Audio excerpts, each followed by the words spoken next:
ambalo ni jambo ambalo utakubaliana na mimi aswa kabisa, 100% ya kwamba tokea MUTHEE Kihenjo alipopata kuiaga redio ya Kameme FM pale ambapo walifanya kipindi cha Cajamuka wakiwa pamoja na Muthoni wa Kirumba, is replacement haijawahi patikana mpaka wa leo.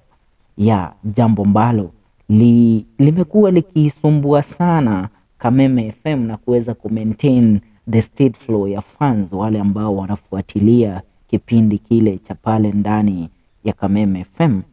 So ni jambo ambalo kampuni ya MediaMax imejaribu kabisa kutafuta a replacement.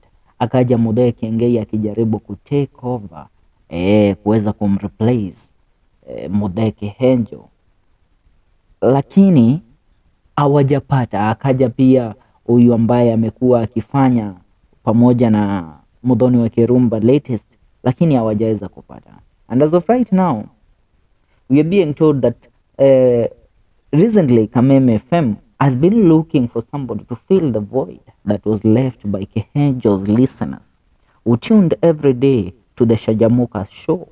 However, station wasted no time in finding a suitable replacement this time, and the shoes have been filled by none other than Kahiu, also known as the Nderitu. For several months, Kihenjo pleasantly entertained listeners alongside, for several years, not months, alongside Muthoni wa Kirumba from 10 a.m. to 2 p.m., bringing human delight to their afternoons. The announcement of his departure has saddened many fans who had grown fond of his unique style and charm. However, today marked the first day that Muthoni wa Kirumba Kahiu co-hosted the show, and it was epic. The news of Kahiu joining the team has sparked excitement and joy among Kenyans who have been eagerly waiting for someone to keep the show's spirit alive as MUTHEE Kihenjo did. Kahiu, who is a young and talented individual, quickly gained popularity in the industry under his stage name Ithe Nderitu. His humor and wit will have not gone unnoticed, and his addition to the show promised to be a breath of fresh air for listeners who are eager to see how the partnership between Muthoni and Jay will pan out. The chemistry between the two hosts is already apparent, with their banter and comic timing complementing each other in a seamless manner. The show is expected to continue providing the audience with engaging content and laughter-filled afternoons.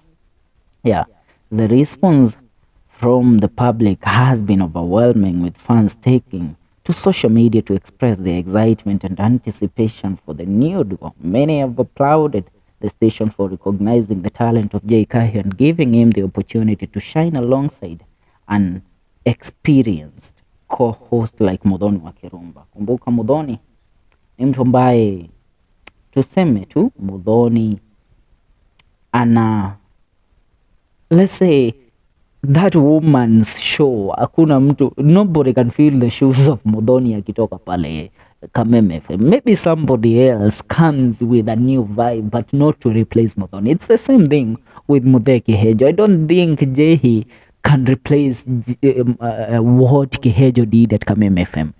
Jay can only do what is best at making people laugh, but not to fit the shoes of Kihenjo.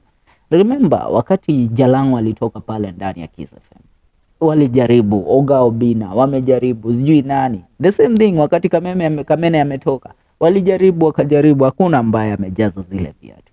But for now, all we can say is that we pray that the duo have, unajua wakati watu wana chemistry fulani baina yao, kuna something that comes out of it. Na chemistry ndio kitu cha maana, na ndio ilikuwa kati ya Muthoni wa Kirumba na Kihenjo for so many years that they work together. And for now, kile naweza waambia ni mpate kusubscribe ndani ya channel kwetu ya FM Show. Tutakuwa hapa, tutaendelea kukujuza kadri masaa na siku zinavyozidi kwenda na stories zinavyozidi